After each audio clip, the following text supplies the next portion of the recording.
Goldie Hawn was known to the world as joy itself.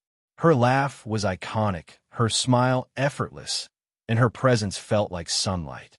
For decades, audiences believed she lived a charmed life, floating through Hollywood on happiness and charm. But behind that bright exterior was a woman who was often scared, overwhelmed, and fighting battles no one could see. She later admitted that what she experienced were not simple nerves or stress, but full-blown panic attacks. While the world saw joy, Goldie was quietly learning how to survive an industry that didn't always treat her with kindness. As she grew older, Goldie began to reflect on the people and moments that shaped her career. At 79, she finally allowed herself to acknowledge a painful truth. There were actors she deeply despised, not out of jealousy or rivalry, but because of how they made her feel small, disrespected, or humiliated. These were men the industry celebrated as geniuses, legends, or rebels. Goldie never exposed them publicly, never wrote a tell-all book, and never started scandal. Instead, she chose silence, distance, and self-respect. But the stories remained with her. One of the most painful experiences involved Bill Murray. On paper, their pairing looked perfect. America's sweetheart alongside comedy's unpredictable wild card. In reality, it became a moment Goldie never forgot. During a late 1980s table read for a studio comedy, Murray arrived late, loud, and dismissive. He tossed his coffee onto the script and announced they could finally begin. From the start, his energy felt aggressive. As Goldie read her lines with warmth and professionalism, Murray interrupted her, mocking her acting and questioning her credibility in front of the entire room. Laughter followed, but Goldie didn't laugh. She closed her script, stood up, and walked out in silence. The next day, she withdrew from the project entirely. There was no press drama, no public statement. She simply chose not to return. Later, she summed it up quietly. Unpredictability wasn't genius to her. It was exhausting. That moment changed how she chose her work and who she allowed into her space. Another name that left a lasting mark was Warren Beatty.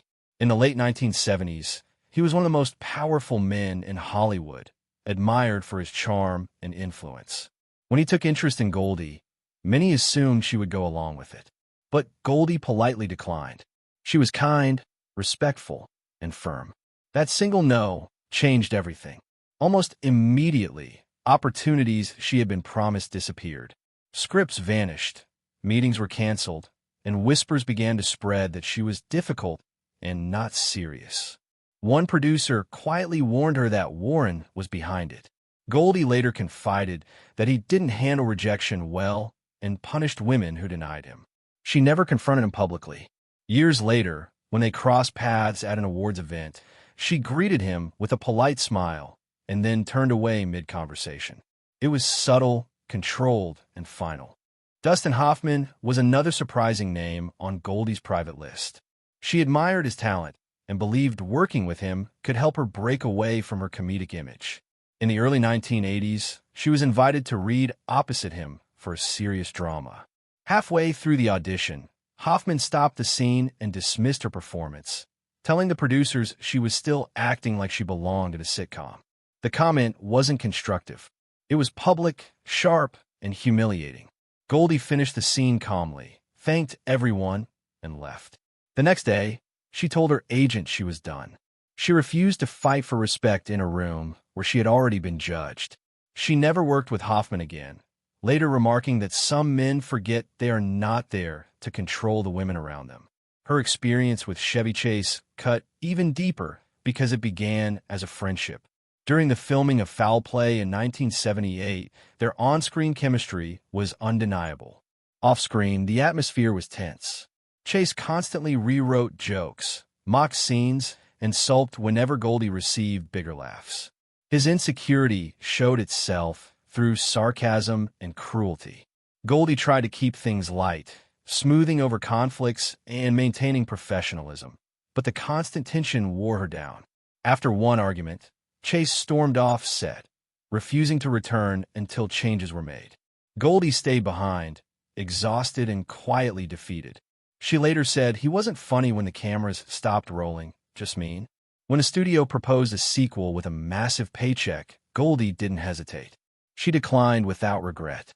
By the time she encountered Sean Penn, Goldie believed she had already seen the worst of Hollywood arrogance. She was wrong.